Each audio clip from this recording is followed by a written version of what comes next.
Hello and welcome to Haunted Montreal's Spooky Story Sessions. I'm your host, Holly Rhiannon, and today I'm going to tell you about the McLennan Library ghost.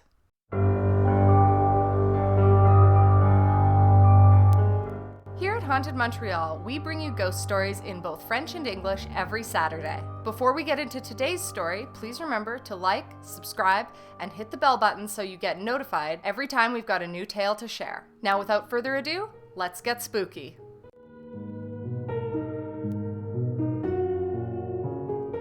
The words "in the quiet still air of delightful studies" are inscribed on the wall beside an outdoor staircase at the McLennan Library. However, according to rumors, the still air on the 6th floor is sometimes compromised. Allegedly, the 6th floor of the McLennan Library is haunted by the ghostly apparition of an elderly man who wears a strange old coat. He's known to float quietly above the floor, sometimes towards students who are deep in a book or librarians stacking the shelves. Once he selects his target, the apparition is known to glide up behind a person, then lurk, almost perfectly still.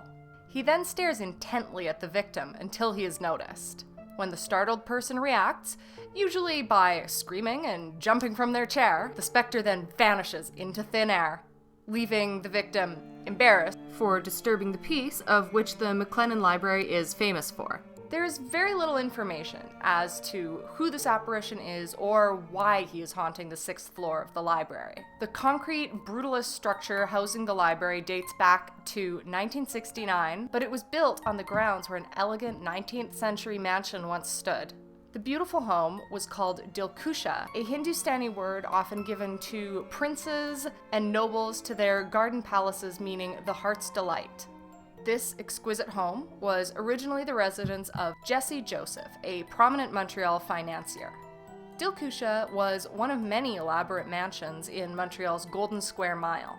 Designed in an exotic style known as Egyptian Renaissance, Dilkusha featured high ceilings, a lavish interior, opulent furnishings, a carved central stairway, and a charming circular upper hall with alcoves for statuary.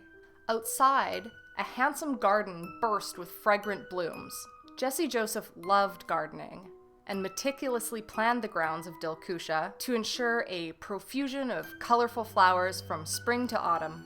In life, Jesse Joseph was an energetic, lifelong bachelor who enjoyed living in the aristocratic tradition, which included hosting and entertaining the city's elite with lavish and elaborate parties in his resplendent mansion.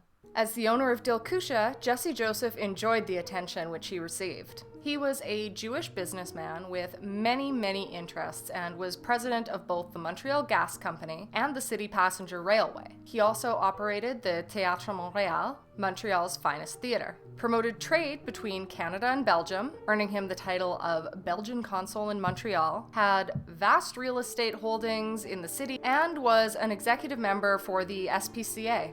Ever the proud gardener, Jesse Joseph also spent countless hours in the winter planning his meticulous garden, which was said to be one of the most beautiful in the Golden Square Mile. In the summer, outsiders paused to admire Dilkusha's gardens, and even in the winter, people would use it as a gathering place, including members from the snowshoeing club. After lighting up fiery torches, these club members would ascend Mont Royal in a column. Clambering away on their snowshoes, they would often holler at the tomb of Fur Baron Simon McTavish on the way up to the summit, allegedly to rouse his spirit. Kind of like we do on our tours. On these dark and frosty nights, from the city below, it appeared as though a fiery snake was slinking its way up the mountain through the barren forest.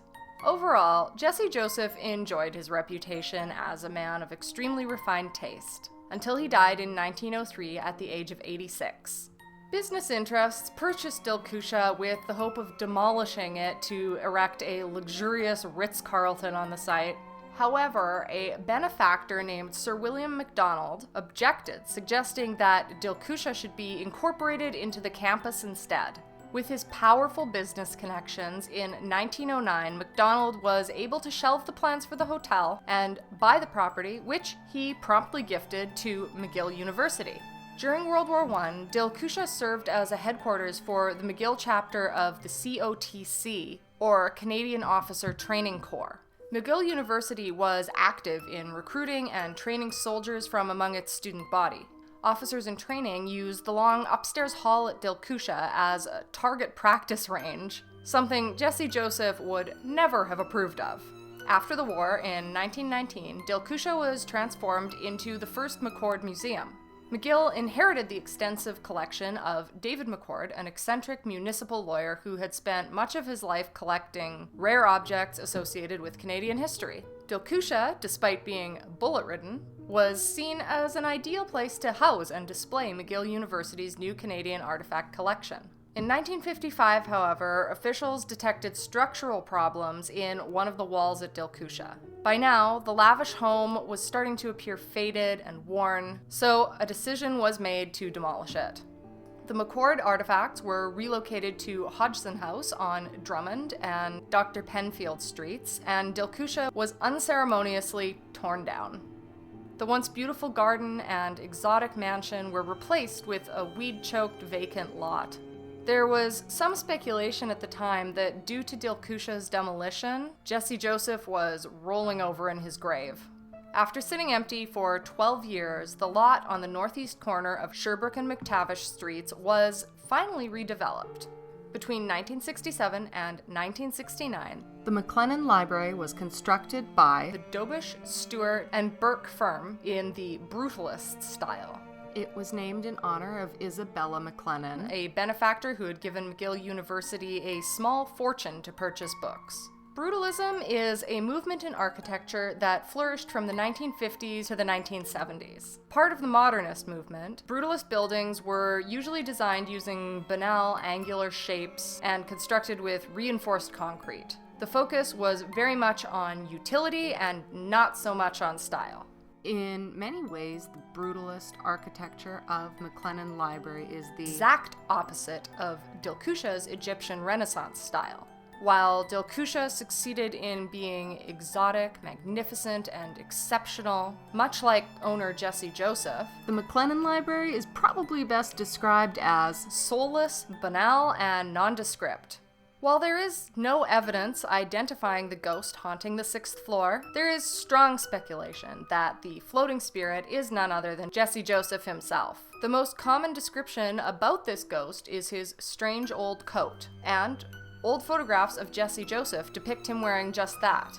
Many ghost stories involve people who, having died, return as spirits to sites of special significance to them. Did the ghost of Jesse Joseph remain at Dilkusha after his death in 1903? The idea is perhaps not so far-fetched, especially given his love for the exotic mansion, beautiful garden, and his reputation as a man of the very best Epicurean taste. If so, Jesse Joseph's spirit would have witnessed his once magnificent home fade into disuse before being hawked on the market, used for target practice by rambunctious students, and being jammed full of Canadian artifacts before its unceremonious demolition.